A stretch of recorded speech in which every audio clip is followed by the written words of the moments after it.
Thank you, Sadaf. Bismillah ar-Rahman ar-Rahim. Once again, I apologize for the delay in the start of this session. And we will try and catch up on time. And I think we have a better audience now, despite the patience exhibited by some people here.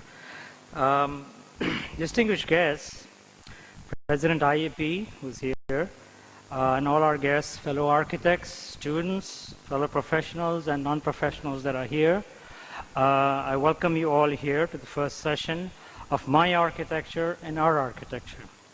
I think, as Arshad explained to you, it's a very interesting theme, how my architecture becomes our architecture, becomes our national architecture, becomes world architecture. And we're very privileged here to have Habib start this first session today with us. Before that, I just want to give you a little introduction here on some of my initial thoughts.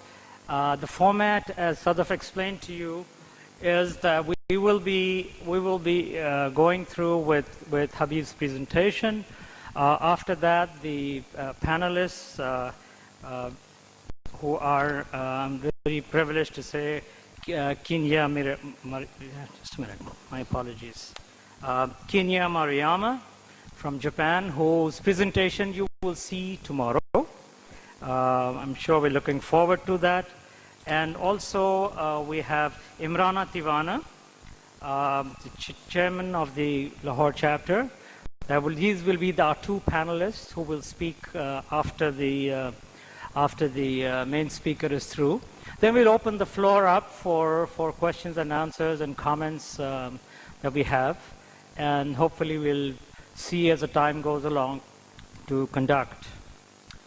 You know,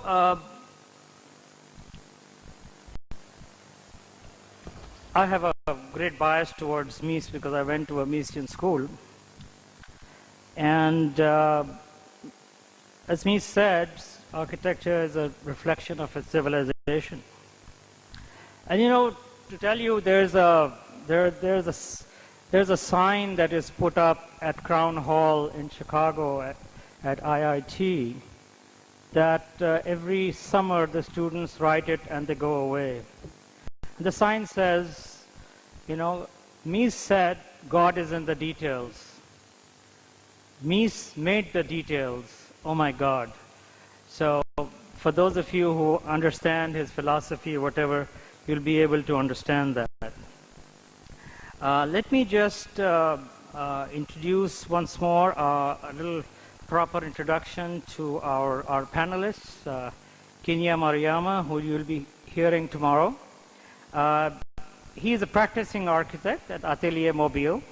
It's an office in Tokyo.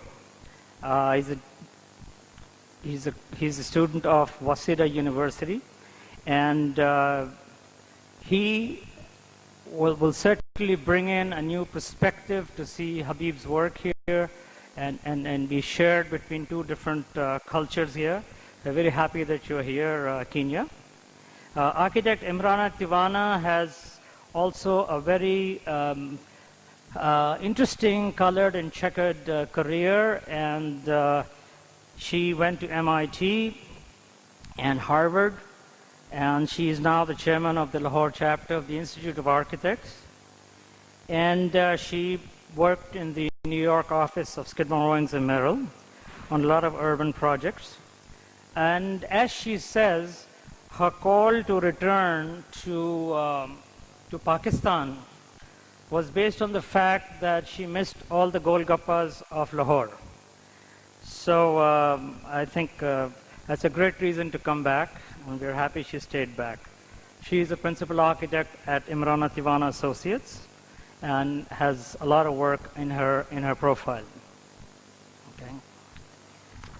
Now, you know, architecture, most people judge it by its external appearance, but it's indivisible, something you cannot separate from the elements.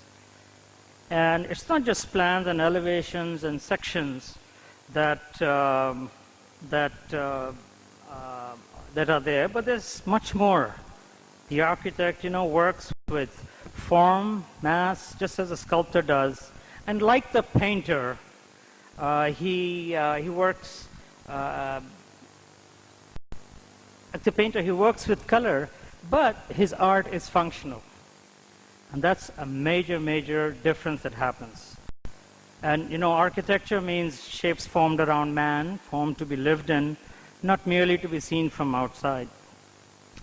I always said that the architect is like a gardener. We all know that gardener's success depends on whether or not the plants he selects before the garden thrives there. No matter how beautiful his conception, it will be a failure if the right environment is not given and plants can't flourish. And the architect works with living things, with human beings.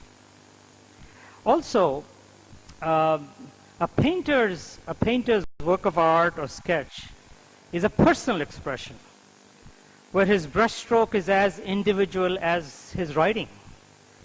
But that's not true in architecture. The architect kind of remains anonymously in the background and has a whole series of individuals who weave this form and this form that he has conceived to bring it to reality, you know, and thus a personal, very personal expression becomes a part of our world architecture. I'm very privileged to be the moderator here for our very own architect from Pakistan, Habib Fida Ali, who is both nationally and internationally very well known, and he continues. To me personally, Habib has been somebody who's been so consistent over these decades and decades in refining in what he has done, and he hasn't scattered all over and gone and done his work, but he really has held his details, held his own ever since he started his practice in the 60s, in 63 to be exact. You know, he went to the Architectural Association, like many of his colleagues who are big architects all over the world today, and he has contributed to, through his practice and through his work, he has contributed greatly to the very fabric of architecture of this country. And although he is basically Lahore educated until he went to London, but his practice since 1965 has been based in Karachi. He has extensive experience in residential architecture, which is in the early part of his career, and his larger works, his larger recent works, one which is a Swiss Southern Gas building right across this hall here that everyone can see when they get out, or pointed out when they came in. It truly crowns something that he's been practicing since 40 years. His other very, very major project has been the Lahore University of Management Science. There's a whole campus planning, and I remember this very well because when we were doing the Agriculture University at the same time in the late 80s, Habib was doing the LUMS, and really both of them had two very, very different philosophies of approach, and we'll see his approach today as he sees it. And also, of course, he has established himself with his wisdom, his experience into conservation. And one of the finest works that he's done is the Mohatta Palace in Karachi. And I'm sure he's going to take you through what he did with us. Also, we are very privileged that Habib was nominated, is the first Pakistani to be nominated for the Aga Khan Grand Jury. And it's certainly a big honor for us and for Pakistan.